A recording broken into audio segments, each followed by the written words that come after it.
Massive win, a huge comeback for Arsenal, 4-2. The doubters were out in force when it was 1-0 down, when it was 2-1 down, when it was 2-2. When Martin Odegaard misses an open goal, you think, are Arsenal going to slump to another game where they drop points? But no, the man of the match, Jorginho, Agent Jorginho by many, steps up. I know the goal doesn't count as his goal, but what a strike. He balled out today. He was breaking lines. He was sensational for Arsenal. All the Gooners that doubted him coming in for Thomas Partey, come out and apologize to your man today because he was sensational. All the Arsenal fans playing the victim, oh, we're going to fall away. I don't think we can do it. We haven't got the mentality. Shut down, sit down, shut up and get behind your team. What a performance. What a comeback from Arsenal.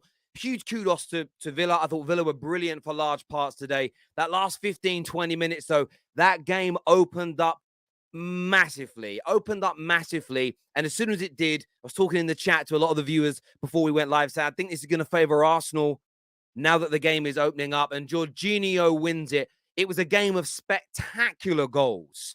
Every goal today. You could argue, like, Martinelli's was a tap-in from a counter, but the rest of the goals were absolutely wonder strikes, and there was even more of them that nearly happened in this game. But this was a response from Arsenal. This was a message to everybody saying they're done, a message to everybody saying the league is over. And at 1-0 down and at 2-1 down, everyone's sitting there thinking, is this really a crumble? Is this really Arsenal falling apart? But Arteta believed. The players believed. The fans in the ground believe. A handful of Arsenal fans online were still believing we can still do this. They came up trumps today. The title race is well and truly alive. City may go on to win this. They may very well do because they're a sensational team. But everybody, whether you're a rival of Arsenal, whether you're an Arsenal fan that said at the final whistle after Man City, it's over. There's nothing we can do. Oh, it's finished. Shush. Have you never watched football before? Have you never watched football before? Clearly not. What a game. And look, I want to praise up loads of people today, but I want to shout out Jorginho. When he first signed for Arsenal, most Gooners were underwhelmed. Most Gooners were disappointed. I sat on here and thought, you're mad. Jorginho is a top-class player. What he needs is legs around him. Players like him do. He reminds me of Michael Carrick at Manchester United. Never the centerpiece. Never the star. Never the shining light, the poster boy, the star boy. Remember, you don't need to be young to be a star boy. But Jorginho is the gravy on your roast dinner. You could have the best meat, best taters, best veg in the world. If the gravy is non-existent or the gravy's bad, the whole meal is ruined. And today, just go and watch the highlights again. The amount of times he broke the Villa lines with his passing.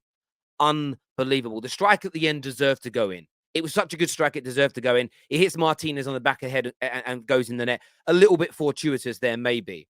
But absolutely out of this world performance from Jorginho. He was actually very, very good against Man City as well.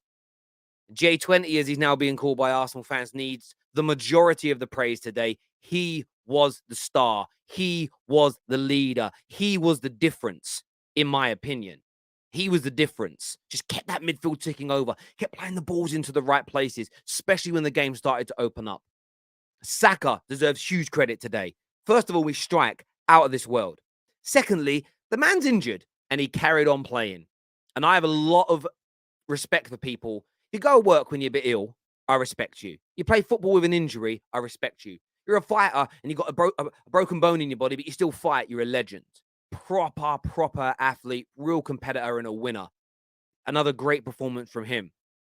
Odegaard, I saw, got man of the match by BT. I thought Odegaard played well, moved the ball.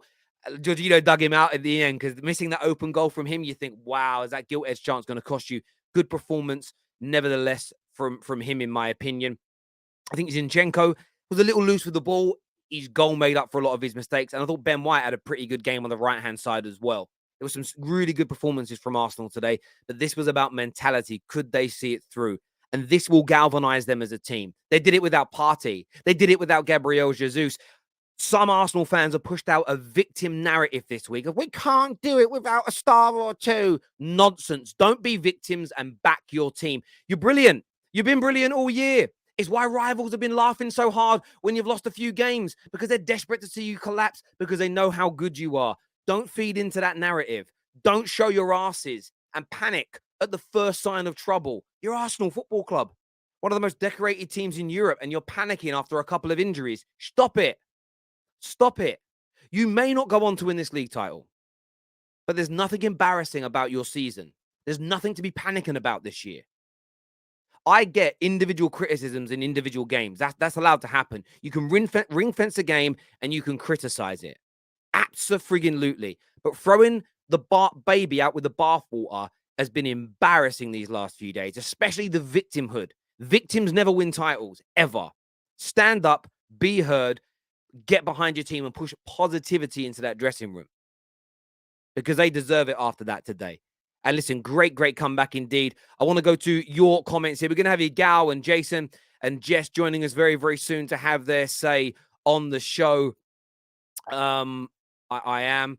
The second half was more than enough to tell me how much these young players want this. Absolutely phenomenal second half. Thank you, Emmy, is what IBB has got to say here. I have to say, Terry, big up Jorginho. I apologize, J5. I doubted you. Listen, you were doubting him because you've got to have a particular palette to understand a player like J5. A lot of people enjoy flair and trickery and screamers and crunching tackles. They are the obvious things to enjoy and like. Like I say, they're the meat, they're the two veg. They're the succulently cooked roast potatoes. The gravy is key in a dinner. It's true. It absolutely is. Hold that, rival fans. I told you about Jorginho. We are still alive, is what James Adams has got to say here. Jorginho could have destroyed the narrative that ex-Chelsea players are not being good at Chelsea. Listen, he's got a long way to go to completely destroy that narrative. But listen, he's played 2 games as a starter so far. He's been brilliant. He's been absolutely brilliant in 2 games. And if against City, let's just have this right. If 2 of your better defenders hadn't made bozo mistakes, you wouldn't have lost that game. You wouldn't have lost that game. Terry twerking as usual. No. When they lost to Everton, I criticised them. When they dropped points to Brentford, I criticised them. When they lost to City, I criticised them. All I did doing today is praising a comeback from 1-0 and 2-1 down to 4-2 in the context of what they're in. For me, not to praise it would be ridiculous. Come on now, take the mud out your ears and don't allow the fear of Arsenal Football Club to make you panic. Don't allow the fear of Arsenal Football Club to make you panic. This here says, I've heard many Arsenal fans and rivals say we won't win the league because of momentum. I think Arsenal dug deep and can now build off that game. They absolutely can build off that game. It's a long way to go. But everyone that said it was over after Wednesday night's game, I just don't think you've watched football before. Jorginho, I know what some Arsenal fans were doing, by the way. Some were, if we pretend we're not going to win it, then if we don't win, like, it kind of takes the pressure off us. Like, I get that. I get that. Jorginho could destroy the narrative. Oh, sorry, I've already done that one there. Why was Saliba not sent off for grabbing Douglas Luiz around the neck? EPL set a precedent with Casemiro. Chris, I understand that. I sit on the other side of the fence. So, you know, in life, we'll see Raheem Sterling get treated badly by the media, but not Harry Kane. What I don't want is Harry Kane to be treated badly. I want Raheem Sterling treated better, because I'm a positive person who doesn't believe in anybody being treated badly. Casemiro's wasn't a red. Therefore, I'm glad Saliba wasn't sent off. I don't want everybody to have bad decisions go against them. But you'll never get rid of bad decisions whilst fans enjoy the banter on each other. It's just the way it goes. Get Brandon on. He's celebrating now his pussy team. Fake fan and should be ashamed. Brandon, come slap me up. Let me say this about... Did you actually listen to what Brandon said after that? Where he literally said, I'm not writing the season off. I think we can come back from this. I'm calling out today's performance. Did you not listen to everything Brandon said? He maybe shouldn't have used the word pussies. But if it had said soft or weak or meek or pathetic today, no one would have cared. On Wednesday night, people got angry at Brandon because they were angry at their team, but he was a convenient distraction, in my opinion, because he maybe used the wrong word. That means you're arguing over semantics. Brandon didn't write off Arsenal's season like some people attacking him did. Arsenal did very well to win it in the end. However, they only narrowly won. It might be a little worrying. It wouldn't have been a win in 5. It was a narrow win. I predicted a narrow win yesterday. I said 2-1. 4-2 looks flattering on a scoreline. We all know how the game went. But they were on the back of 4 games without a win. Today was always going to be hard. A poor start, brilliant goal from Villa. And they really had to dig deep. They really had to dig hard today, Arsenal. And the mental strength to come out of this could be colossal. That could be a psychological shift, the way it was won. I agree with you, TBG. No surrender, come on, you gooners, is what John McDermott says.